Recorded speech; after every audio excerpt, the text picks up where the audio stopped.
지난 5월 5일 어린이 주일 때 우리 키즈 페스티벌이 있었죠. 저희 집에 그때 딸아이가 올챙이 한 마리를 가지고 왔습니다. 조그만 플라스틱 컵에 조그마한 올챙이 한 마리인데, 제가 그 올챙이를 보면서 저 올챙이가 얼마나 오래 살까? 저 투명한 조그만 컵 안에서 며칠을 살까? 금방 죽지는 않을까? 하는 생각이 들었습니다. 그래서 며칠이 지나서 딸아이와 협상에 들어갔습니다. 맛있는 거 사줄 테니까 올챙이 친구들이 많은데 가서 놔주자. 그러면 좋겠다. 이렇게 여러 번 협상을 했습니다.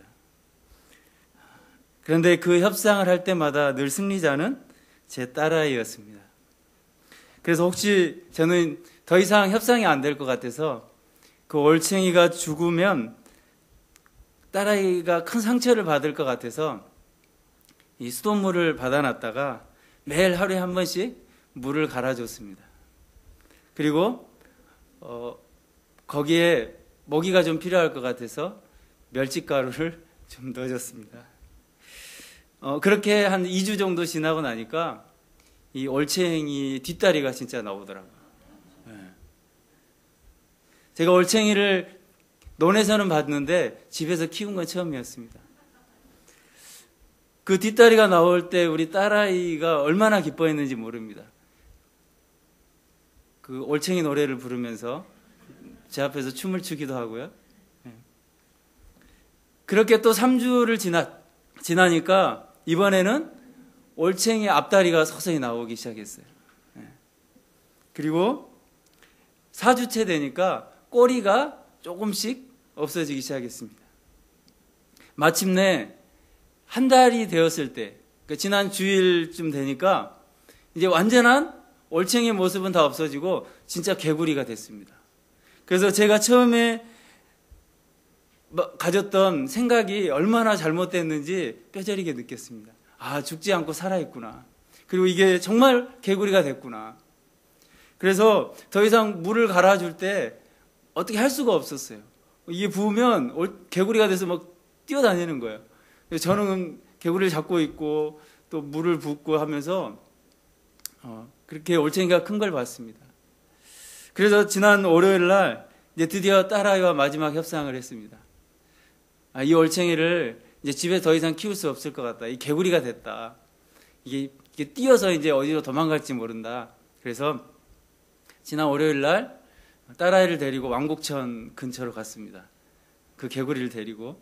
그리고 왕곡천 근처의 논에 그 개구리를 개구리 친구들이 있는 곳에 이제 놓아준 거죠. 저는 이 올챙이가 개구리가 되어가는 과정을 매일매일 지켜봤거든요.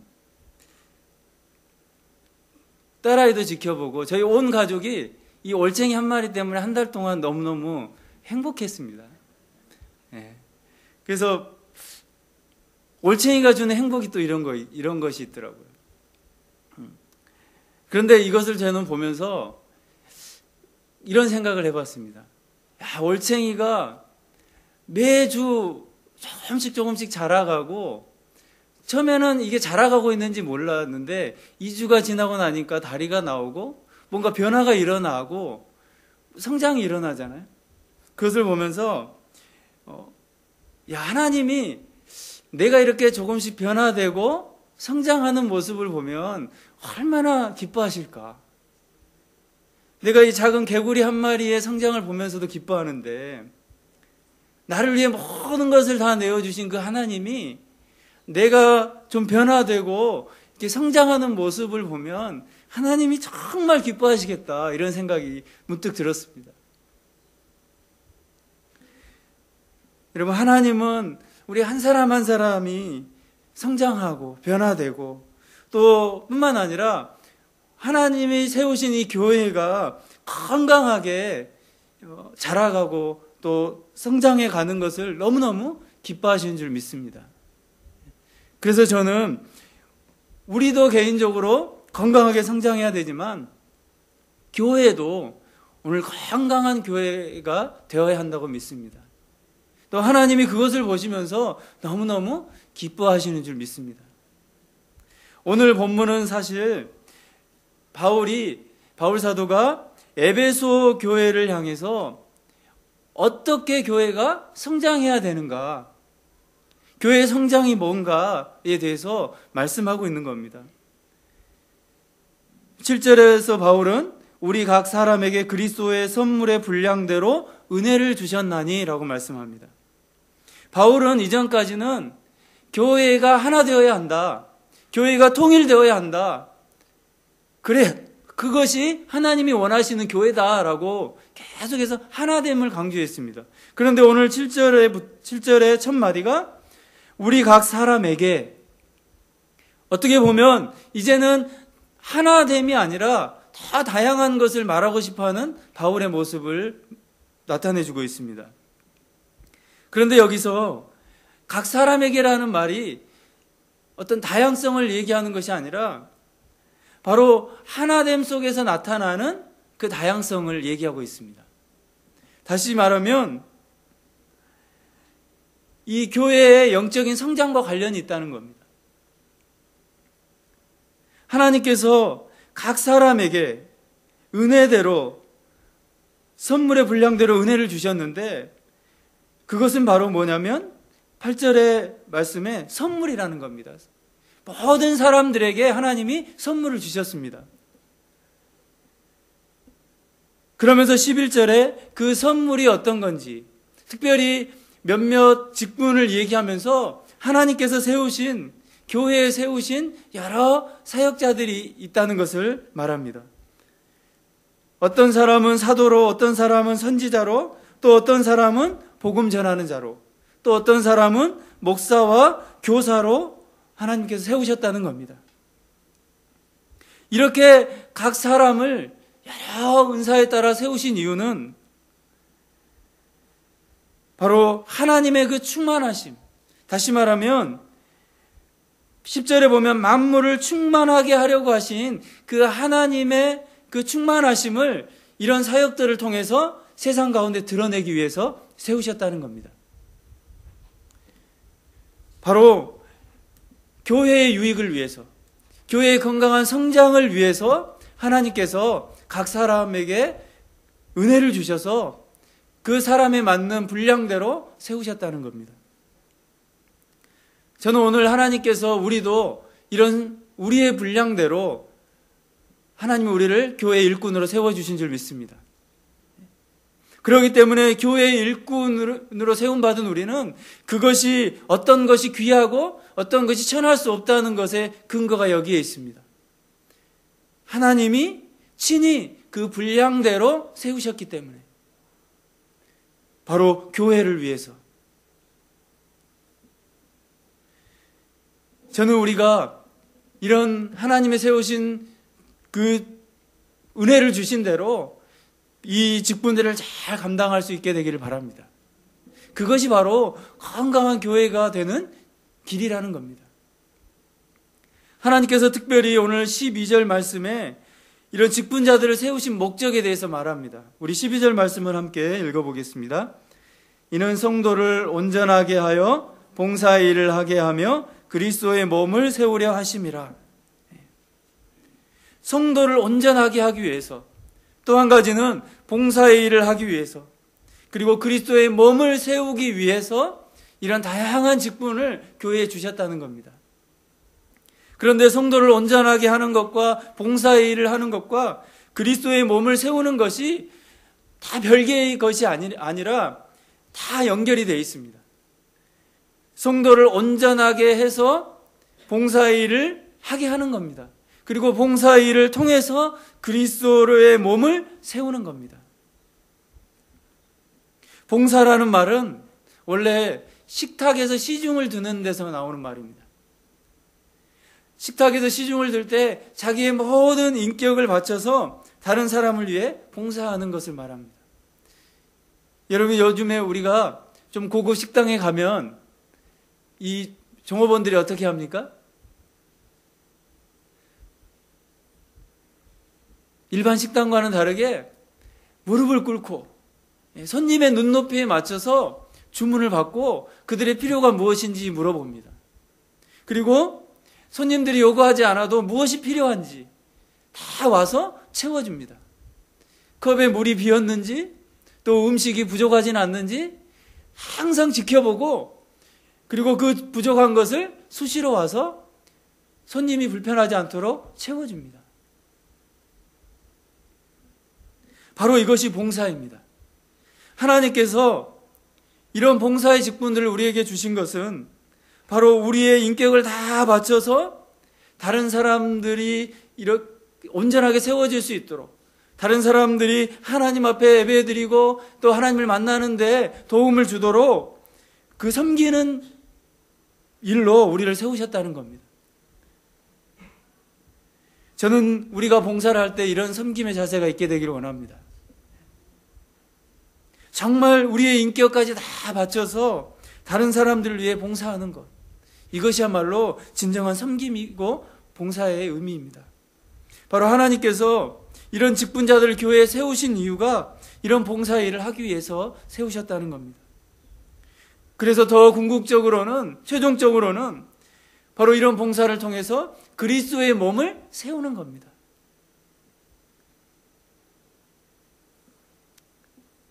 여러분, 우리는 다 각자 다양한 직분을 받았습니다. 그리고 우리가 다양한 은사를 받았어요.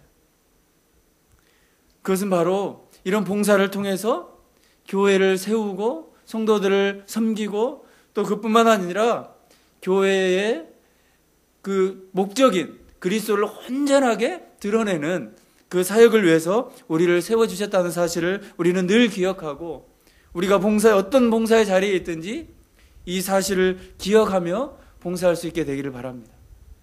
그럴 때 하나님께서 우리를 보시면서 기뻐하시는 겁니다.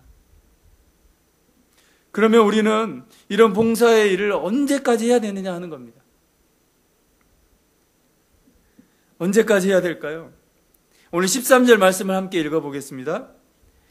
우리가 다 하나님의 아들을 믿는 것과 아는 일에 하나가 되어 온전한 사람을 이루어 그리스도의 장성한 분량이 충만한 데까지 이르리니. 바로 충만함에 이르기까지 이 일을 감당해야 된다는 겁니다. 여러분, 하나님의 아들을 믿는 것과 아는 일에 하나가 된다는 것, 그것은 바로 예수 그리스도를 인격적으로 아는 것, 그리고 그 인격적인 알을 통해서 우리에게 확신이 되는 믿음, 이것을 얘기하는 겁니다. 이것이 하나가 돼야 된다고 성경은 말하고 있습니다. 여러분, 그리스도를 인격적으로 안다는 것은 무엇을 통해 알 수 있습니까? 저는 이 그리스도를 인격적으로 안다는 것은 단지 우리가 어떤 성경을 앉아서 많이 읽는 것도 중요하고, 또 선포되는 말씀을 듣는 것도 중요하고, 또 기도의 자리로 나아가는 것도 중요하고, 여러 가지 중요하지만, 그러나 그리스도를 인격적으로 안다는 것은 어느 한 가지만 통해서 이루어지는 것이 아니라 사실은 하나님께서 우리에게 주신 모든 삶의 영역을 통해서 그리스도를 인격적으로 아는 그 기회를 주셨다고 저는 확신합니다. 무슨 얘기입니까? 우리의 가정에서, 또 직장에서, 아니면 우리의 자녀들과의 관계에서, 또 다른 사람들과의 관계 속에서 내가 매일매일 행하는 모든 삶들이 바로 그리스도를 인격적으로 만나는 기회라는 겁니다. 저는 우리의 삶이 이런 삶이 되기를 원합니다. 그리스도를 인격적으로 만나는 삶, 우리의 삶을 통해서 하나님이 어떻게 그런 삶을 이끌어 가시는가, 그 속에서 어떻게 우리에게 말씀하시는가, 그런 삶을 통해서 저는 그리스도를 인격적으로 더 만나게 되기를 원합니다. 그것이 바로 우리의 모든 삶을 통해 만나는 인격적인 예수 그리스도입니다. 그러니 우리의 삶의 모든 영역을 통해서 예수님을 만나게 되면 바로 그 속에서 우리는 우리의 믿음이 더 견고하고 확신해지는 겁니다. 단지 누군가에 의해 들려지는, 목사님에 의해서 단지 들려지는 그 예수 그리스도가 아니라 아니 어떤 지도자에 의해 들려지는 그런 예수 그리스도가 아니라 내가 삶 속에서 생생하게 만나는 예수 그리스도, 나의 삶을 어떻게 이끌어 가시는가를 삶 속에서 만나는 예수 그리스도, 그 예수 그리스도를 통해서 바로 우리의 믿음이 더 견고하고 확신해진다는 겁니다. 이것이 바로 믿는 것과 아는 것이 하나 되는 것입니다. 저는 우리 모든 성도님들이 이런 삶 속에서 예수 그리스도를 인격적으로 만나게 되기를 원합니다. 그저 교회에서 예배 드리는 것과 우리의 삶이 전혀 다른 것이 아니라 바로 우리의 삶이 바로 예수 그리스도를 만나는 예배라는 것입니다. 성경은 우리에게 그것을 계속해서 말해주고 있습니다.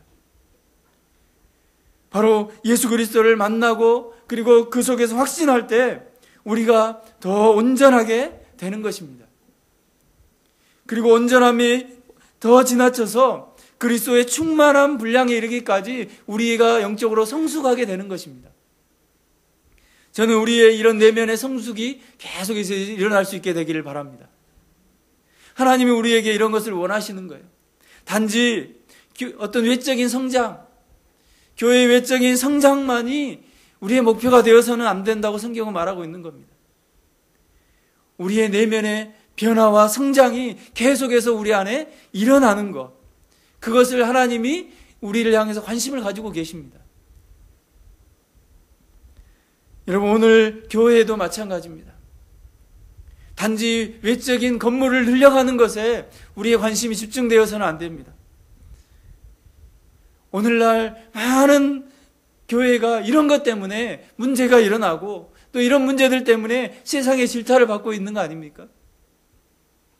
교회를 지었기 때문에 잘못된 것이 아니라 더 중요한 하나님의 메시지를 잃어버리고 있는 것에 문제가 있다는 겁니다.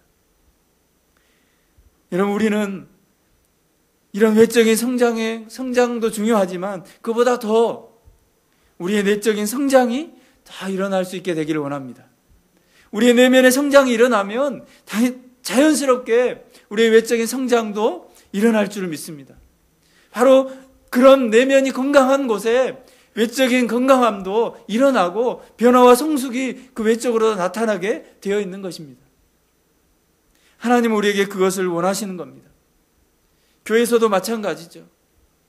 단지 우리가 어떤 한 과정을 통해서 그 과정을 이수했기 때문에 내가 온전하게 되었다라고 말할 수 없는 겁니다. 제자훈련, 사역훈련, 양육, 아니면 다락방 모임, 아니면 1년 동안 내가 예배를 빠지지 않고 나오는 것, 물론 중요합니다. 그러나 그런 과정들을 내가 다 이수했기 때문에 내가 온전해지는 것은 아닙니다. 그것은 오히려 나를 온전하게 하고 나를 변화시키는 하나의 아주 작은 디딤돌에 불과하는 것입니다. 그러므로 우리는 성숙을 위해서, 우리의 성장을 위해서는 그런 것들이 기초가 되어져서 우리가 개인적으로 우리의 삶 속에서 끊임없이 우리의 성숙을 위해서 씨름을 해야 되는 것입니다. 저는 지난 제자훈련 시간에 우리 제자훈련 반들과 그런 얘기를 나눴습니다. 진짜 제자훈련이 무엇인가? 한번 고민해 보면 좋겠다. 그저 이 과정, 1년 동안 정말 힘들지만 이 과정을 잘 통과해서 이 과정을 마치는 것이 제자훈련인가? 아니면 내가 이 시간에 안 빠지고 이 자리에 와서 말씀을 듣고 뭔가 말씀을 내가 내 안에 채워가는 것이 제자훈련인가? 이것에 대해서 얘기를 나눠봤습니다. 그런데 진짜 제자훈련은 저는 그렇게 얘기해드렸어요. 진짜 제자훈련은 여기 앉아서 듣는 이 시간이 제자훈련이 아니라 진짜 제자훈련은 이제 우리가 사회 밖에 나가서 우리의 삶에서 어떤 문제들이 일어나는데 그 문제들을 내가 어떻게 만날 것인가, 그리고 그 문제들을 내가 어떻게 극복해 나갈 것인가 하는 것이 진짜 제자훈련이다 라고 얘기를 나눴습니다. 여러분, 저는 우리 모두가 우리의 삶을 통한 변화가 일어나길 원합니다. 그것이 바로 오늘 제자훈련이라는 과정, 양육훈련이라는 사역훈련이라는 과정을 거치지 않아도 내가 지금 치열하게 삶의 현장에서 부딪히고 그것을 믿음으로 내가 극복하려고 지금 하고 있다면 그것이 바로 내가 성장하고 있는 과정이라는 겁니다. 저는 우리 사랑하는 성도님들이 모두가 이런 삶 속에서의 끊임없는 변화와 성숙이 일어날 수 있게 되기를 바랍니다. 이것이야말로 주님이 원하시는 변화입니다. 바로 이것이 오늘 바울이 말하는 그리스도의 충만한 그 분량에 이르는 그 과정입니다. 저는 우리가 이런 과정들을 잘 살아갈 수 있게 되기를 바랍니다. 왜 이런 과정이 필요하냐면 14절과 15절 때문입니다. 여러분 14절 말씀을 한번 읽어볼까요? 이는 우리가 이제부터 어린아이가 되지 아니하여 사람의 속임수와 간사한 유혹에 빠져 온갖 교훈의 풍조에 밀려 요동하지 않게 하려 함이라. 우리가 이렇게 끊임없이 성숙해야 되고 성장해야 되는 이유는 더 이상 어린아이에 머물러 있지 않기 위해서입니다. 여러분 어린아이들의 특징이 뭡니까? 여러 가지 특징들이 있지만 어린아이들의 주된 특징을 보면 변덕스러워요. 금세 바뀝니다. 금방 웃다가도 언제 그랬냐는 듯이 너무 웃습니다.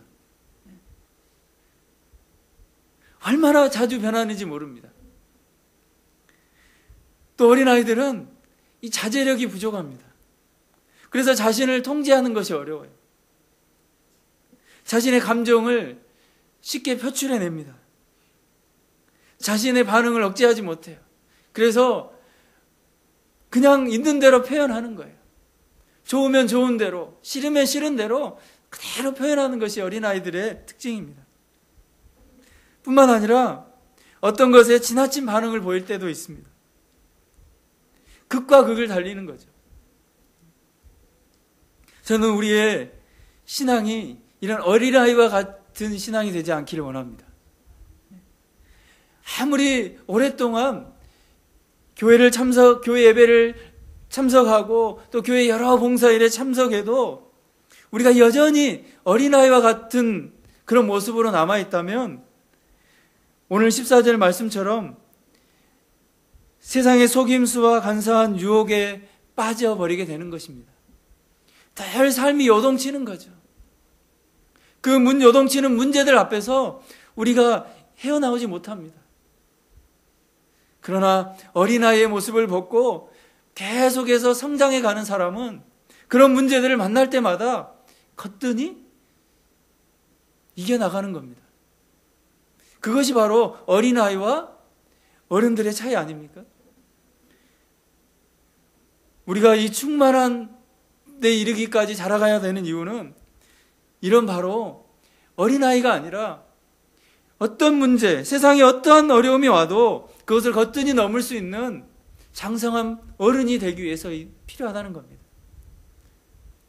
저는 우리가 이런 장성한 분량에 이르기까지 계속해서 자랄 수 있게 되기를 바랍니다. 그렇다면 오늘 이렇게 우리가 장성한 분량에 그리스도의 충만함에 이르기 위해서 무엇이 필요한가 하는 겁니다.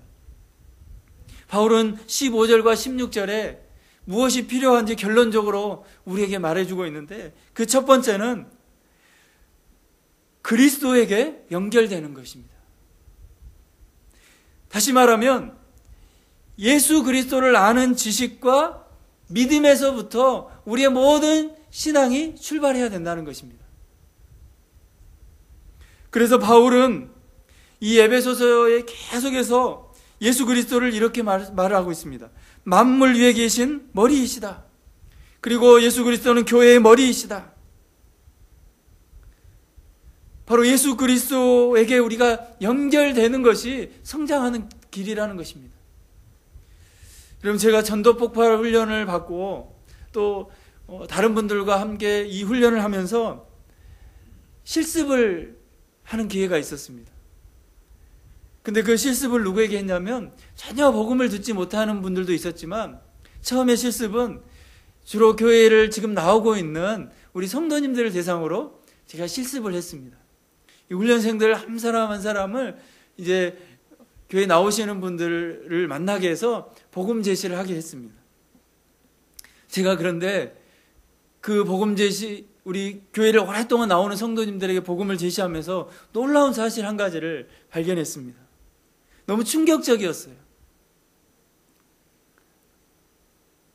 30년, 40년 교회의 여러 중요한 직분을 맡고 계신 분들에게 복음을 전했는데 많은 분들이 예수 그리스도를 인격적으로 알지 못하는 분들이 너무너무 많다는 것에 너무 충격을 받았습니다. 만일 오늘 밤이라도 이 세상을 떠나신다면 천국에 갈 확신이 있으십니까?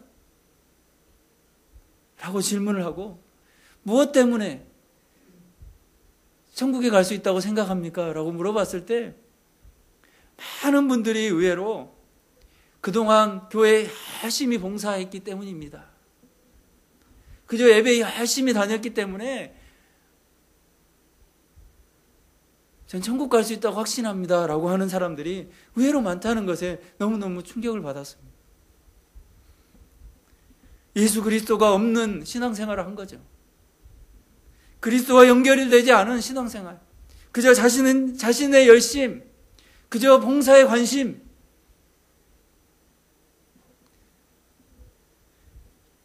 존 메가더라는 분이 쓴 복음을 부끄러워하는 교회라는 책에 보면 19세기 찰스 스펄전 목사님이 이런 이야기를 한 부분이 나옵니다.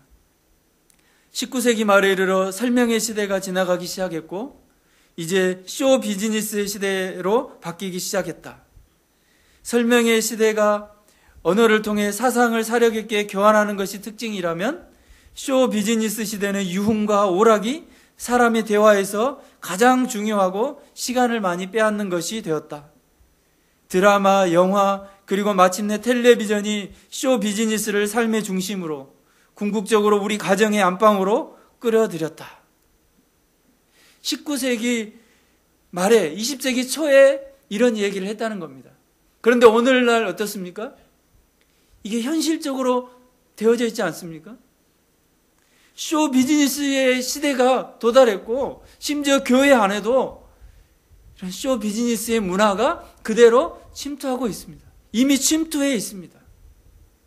그러다 보니까 교회에 머리이신 예수 그리스도가 드러나고 예수 그리스도와 연결돼서 예수 그리스도를 믿는 믿음으로 신앙생활을 하기보다 보여지는 것, 뭔가 행하는 것, 자꾸 이런 것에 사람들의 관심이 집중되고 있다는 겁니다. 그러면서 이 책에 이렇게 얘기합니다. 오늘날 많은 교회는 삼류 제작자가 만든 어수룩한 영화를 만들어 상영하는 형편없는 극장과 별반 다르지 않다. 왜 그러냐면 죄인들을 위해 구속의 메시지를 전하고 신자의 성숙과 거룩을 위하여 말씀을 가르치는 일에 집중하지 않고 있기 때문이다 라고 지적하고 있습니다. 저는 어쩌면 이 말이 우리에게 들리기에 매우 과격한 말 같지만 그러나 우리는 이런 현실을 우리는 좀 인식해야 된다고 생각합니다. 과연 우리는 교회를 삼류 제작자가 만드는 어수룩한 영화 같은 것으로 만들고 있지는 않는지, 오늘 교회가 그렇게 되어가고 있지는 않는지 우리 자신을 점검해 봐야 합니다. 그리고 우리 교회가 혹시 그렇게 나아가고 있지는 않은지 우리는 늘 주의해야 하는 것입니다. 그리스도가 없는 신앙생활, 오늘날 너무너무 많은 사람들이 그렇게 신앙생활을 하고 있다는 것입니다. 그래서 내적인 성숙에는 전혀 관심이 없고 오직 눈에 보이는 것에 관심이 집중되고 있는 것입니다. 심지어 오늘날 많은 교회들이 성도들을 향해 이렇게 얘기한다는 겁니다. 모여라, 그리고 믿어라, 돈 내라, 집 짓자, 이렇게 외치고 있다는 겁니다. 저는 이 얘기를 들으면서 너무너무 가슴이 아팠습니다. 교회가 이렇게 외치고 있다는 말에 정말 가슴이 너무 아팠어요. 과연 오늘날의 교회가 이렇게 되어가고 있지는 않은가? 아니, 세상이 교회를 이렇게 바라보고 있지 않습니까? 모여라, 믿어라. 왜? 돈 내서 집 짓자 이겁니다. 이렇게 얘기하고 있다는 겁니다. 극단적인 말 같지만 그리스도가 없는 교회, 그리스도가 없는 믿음, 이것이야말로 이런 신앙생활이 되고 마는 것입니다. 저는 우리의 신앙을 다시 한번 점검하게 되기를 원합니다. 나의 신앙의 출발점이 어디인가? 그리스도로부터 내가 출발하고 있는가? 우리의 신앙이 그리스도로부터 출발되기를 원합니다. 두 번째는 우리가 성장하기 위해서는 바로 이 그리스도로부터 생명을 공급받아서 우리에게 주어진 역할을 잘 수행하는 것입니다. 여러분, 교회는 생명을 가진 지체들이 모여있는 유기체입니다. 살아있는 공동체입니다. 그러므로 교회는 계속해서 생명력이 넘쳐나야 되는 것이 정상입니다. 변화가 일어나야 되고 그 안에 계속해서 움직이는 변화들이 일어나야 되는 것이 건강한 교회의 모습입니다. 바로 예수 그리스도로부터 생명력을 공급받아서 이런 변화들이 계속 일어나는 교회. 저는 의왕 우리 교회가 이런 교회 역할을 감당할 수 있게 되기를 바랍니다. 이것이 진정한 성장입니다. 마지막 세 번째는 자신을 희생하는 사랑이 있어야 한다는 겁니다. 오늘 16절의 마지막에 보면 사랑 안에서 스스로 세우느니라. 바울은 온몸이 사랑 안에서 그 몸을 자라게 하여 스스로 세운다고 말하고 있습니다. 그러면서 계속해서 사랑 안에 뿌리를 박는다. 그리고 사랑 가운데서 행해야 한다. 사랑 가운데서 용납해야 된다.